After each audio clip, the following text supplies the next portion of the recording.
play dengan netral.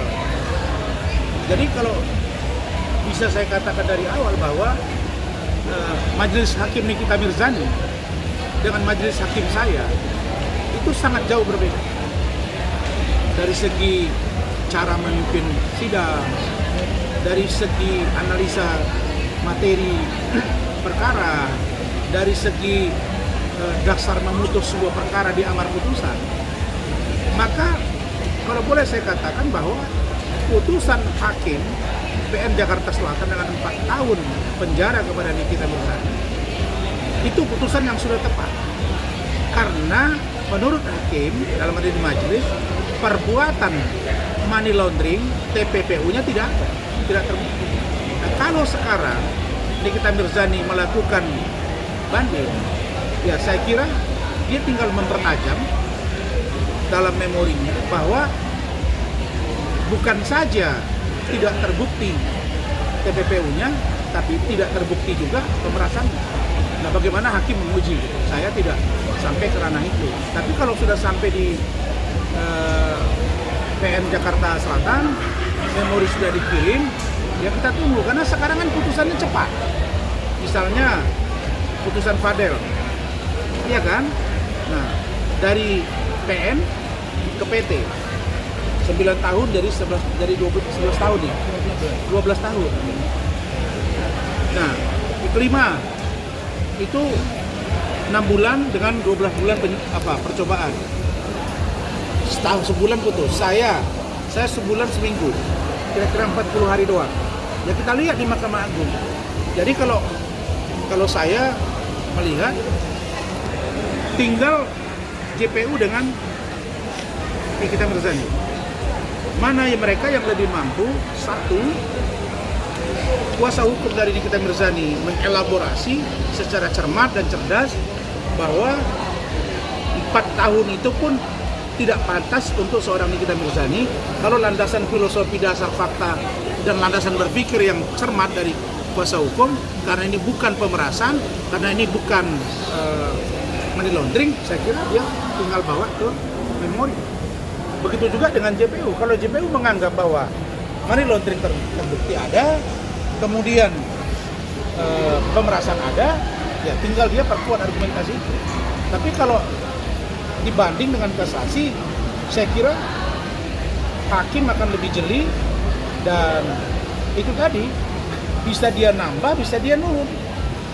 Ya misalnya pada di PN peradilan tingkat pertama itu pengadilan negeri itu 9 tahun. Tahu-tahu di PT banding menjadi 12 tahun. Ya kita tidak tahu. Tapi kalau saya melihat bagaimana kedua orang ini, yaitu JPU dengan kuasa hukum, saling beradu argumen di dalam materi, satu materi banding, yang kedua kontra memori banding dengan kontra memori. Ini tinggal didalami oleh hakim di Pengadilan Tinggi DKI Jakarta. Begitu. Oke, thank you ya. Depannya Bang, setelah bandingnya masuk ke Pengadilan Tinggi, seperti apa Bang terhadap Nikita Mirzani? Iya, harapan saya sebaiknya kedua kubu ini, saya mau lihat nih dua kubu ini sekarang, ibaratnya geng to geng ya.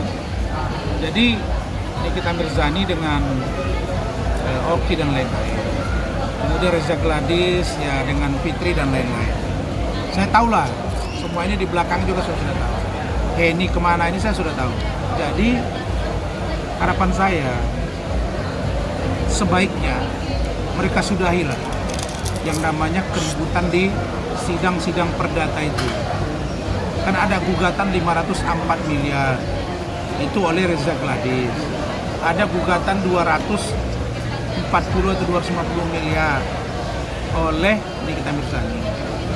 Nah, saya sudah jelaskan kemarin bahwa gugatan-gugatan yang mereka sampaikan ini lebih kepada aspek emosional semata. Ini karena terbawa emosi aja. Nah, jadi kalaupun misalnya ada mediasi, mau 1000 kali mediasi pun nggak bakal bisa duduk. Nggak akan bisa. Kenapa? Karena ini masing-masing tidak puas. NM. Dua ini kan sebagai endorse atau brand ambassador misalnya dari sini, kok gue dilaporin. Reza bilang gue udah kasih duit tapi lu kerjain terus, kira-kira gitu. Nah sekarang ribut nih, apalagi dengan vonis 4 tahun, pihak Reza saya tahu tidak puas. Pihak Nikita, feeling saya di awal dia puas, ternyata tidak juga. Dia merasa tidak, saya akan lakukan banding. Nah berarti dua-dua banding. Nah harapan saya, fokuslah mereka ke kasus mereka. Buatlah seperti yang saya lakukan. Apa itu? Sedapat mungkin memperkecil masalah. Kurang apa ributnya Dennis dengan saya bisa maafkan. Kurang apa ribut saya dengan Richard Lee, bisa kami berbaik-baikan. Kurang apa ribut saya dengan Kuya, kami baikkan, nggak ada masalah. Nah, maksud saya kalau kalian berseteru di bidang hukum, monggo, tapi jangan amarahnya itu berlebihan.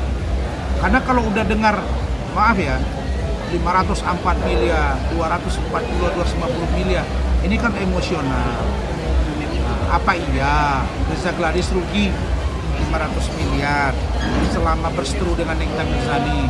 Apa iya Nikita Mirzani masuk tahanan sekarang sudah hampir 9 bulan rugi sampai 200 miliar? Nah ini menurut saya yang logis saja. Dari dua versi keterangan dua pengacaranya ini, satu 504 miliar, satu 240 atau 250 miliar, saya yakin mereka ini tidak akan mendapatkan titik temu. Maka kalau ternyata tidak bisa selesai di ruang mediasi, tidak juga bisa berdamai, masuk ke pokok perkara, yaitu disidangkan. Nanti ada pembuktian, itu harapan saya, supaya nanti hakim memutus dengan keyakinan hakim. Nah setelah itu mereka tinggal terima sampai akhirnya nanti berkekuatan hukum tetap, gitu.